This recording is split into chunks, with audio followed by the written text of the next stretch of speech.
Hello, ഞാൻ retro. ഇന്നത്തെ നമ്മളെ ഈ ചലഞ്ച് എന്ന് പറയുന്നത് 3 മിനിറ്റിൻ്റെ ഉള്ളിൽ നമ്മൾ ഫുൾ നെതറൈറ്റ് ആർമർ ആവാൻ പോവുക, അതും ഹാർഡ് കോർ മോഡിൽ. നമ്മളെ ഗെയിം ഇവിടെ ലോഡ് ആയിട്ടുണ്ട്. നമുക്ക് തൊട്ടടുത്ത് തന്നെ ഒരു ഡാമേജ്ഡ് പോർട്ടൽ കാണാം. ഇതിന്ന് എന്ത് ഗൈസ്, ഗോൾഡിൻ്റെ കുറച്ച് പിക്കാസും സ്വോർഡും കാര്യങ്ങളും കിട്ടിയിട്ടുണ്ട്. നമുക്ക് കുറച്ച് വുഡ് കളക്ട് ചെയ്യണം, കാരണം നമുക്ക് ക്രാഫ്റ്റിംഗ് ടേബിൾ ഉണ്ടാക്കണം.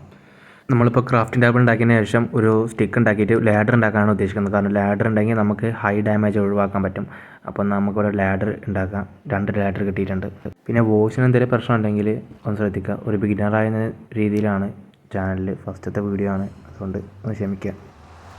യെസ്, നമ്മളിപ്പോൾ നെതറിൽ ലോഡായിട്ടുണ്ട്. നമുക്കിപ്പോൾ ഒരു ബോട്ട് ഉണ്ടാക്കണം. കാരണം ഡാമേജ് നമ്മൾ ഉയർത്തിന് ചാടുമ്പോഴൊക്കെ ബോട്ട് നല്ല സേഫ്റ്റിയാണ്. അപ്പോൾ ബോട്ട് 2 കൈ വെക്കുന്നുണ്ട്. ഞാൻ ബോട്ട് 2 ഉണ്ടാക്കി. ഇനി നമുക്ക് താഴത്തേക്ക് സേഫായി ഇറങ്ങാം. കാരണം ഇങ്ങോട്ടൊക്കെ സ്പേസ് വരും. ഓ ഗൈസ്, ജസ്റ്റ് മിസ്സേ. ഇനി നമുക്ക് ഈ ബോട്ട് വഴി താഴത്തേക്ക് ഇറങ്ങാം. കണ്ടില്ല ഗൈസ്, ഒട്ടും ഡാമേജ് കിട്ടുന്നില്ല. അതുകൊണ്ട് നല്ല യൂസ്ഫുള്ളാണ്. അതുകൊണ്ടാണ് ഞാൻ കൈ വെച്ചത്.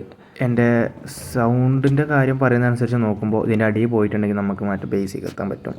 അതാണ് സൗണ്ട് കണ്ടില്ല. നമുക്ക് സൈഡിൽ കാണാം. ഞാൻ ഫുഡ് സ്റ്റെപ്പ് മോഡ് ഓൺ ആക്കിയിട്ടുണ്ട്. അല്ലാതെ ഓഡിയോ ടെക്സ്റ്റ് ഓൺ ആക്കിയിട്ടുണ്ട്. യെസ് ഗൈസ്, നമ്മൾ ബേസിക്ക് എത്തി.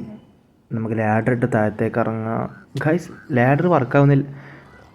ബെഡ് റോക്ക് അടിച്ചാണ്. ഇനി ബഗ് വല്ലതാണ് ആവാം. ഞാൻ ക്ലിക്ക് ചെയ്തിരിക്കുന്ന മൗസ് വാറകുട്ട അവനെ നമ്മൾ ഇട്ടിട്ടുണ്ട്. ഇനി നമ്മൾ അങ്ങോട്ട് പോയി ഇവിടെ കുറച്ച് സ്റ്റോൺ ഇടണം. നെതറിറ്റിൻ്റെ കുറച്ച് സ്റ്റോൺ ഇവിടെ ഇടാം. അപ്പോൾ പിഗ്ലിൻ വരുന്ന സമയത്ത് നമുക്ക് അവിടുന്ന് അടിച്ചിടാം. എൻ്റെ ബുദ്ധി വിമാനം തന്നെ. ഇനി നമുക്ക് ചെസ്റ്റ് ബ്രേക്ക് ചെയ്യണം. രണ്ടും എന്തെങ്കിലും കിട്ടുമോ നോക്കണം.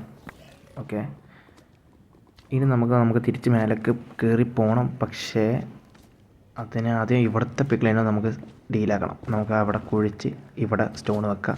എന്നിട്ട് മുന്നിലോട്ട് കുളച്ച് എൻ്റെ ഫുഡ് സ്റ്റെപ്പ് പറഞ്ഞ ഇവിടെ അടുത്തൊരു പിഗ്ലിൻ്റെ. യെസ് ഗൈസ്, മറ്റേ ഫുഡ് ടെക്സ്റ്റിൽ നോക്കിയപ്പോൾ മനസ്സിലായി. ഓക്കെ, അവ എന്നെ നോക്കുന്നു. നമുക്ക് മറ്റേ സൈഡിലേക്ക് കുഴിക്കാം. അതാണ് ഒന്നുകൂടി safe. Okay okay okay okay guys, എത്തി. നമ്മൾ എത്തേണ്ട അടുത്തേക്ക് എത്തി. ഇനി നമ്മൾ സ്റ്റോൺ ഇട്ട് മെല്ലെ ബ്രിഡ്ജ് ചെയ്ത് പോകണം. സ്പാവണർ പൊട്ടിക്കണം. ഓക്കെ, ഇനി നമ്മൾ ബ്രിഡ്ജ് ചെയ്ത് പോകണം. മുന്നിലോട്ട് പോകണം. ഇനി നമ്മൾ ആ പിഗ്ലിനെ എന്ത് ചെയ്യും നമ്മൾ?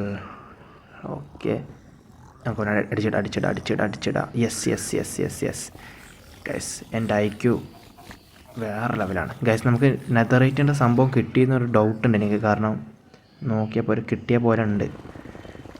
പൊട്ടിച്ചപ്പോൾ നമുക്ക് ആ ബേസ് ഗൈസ് നമുക്ക് കിട്ടി. നെതറൈറ്റ്സ് കിട്ടിയിരിക്കണം ഗൈസ്. കിട്ടി മക്കളെ. ചലഞ്ച് കഴിഞ്ഞു. കംപ്ലീറ്റായി 3 മിനിറ്റ് കൊണ്ട് ഞാൻ ചലഞ്ച് കംപ്ലീറ്റാക്കി കഴിഞ്ഞു. ഞാൻ ചലഞ്ച് കംപ്ലീറ്റാക്കി. ഞാൻ ജയിച്ചു.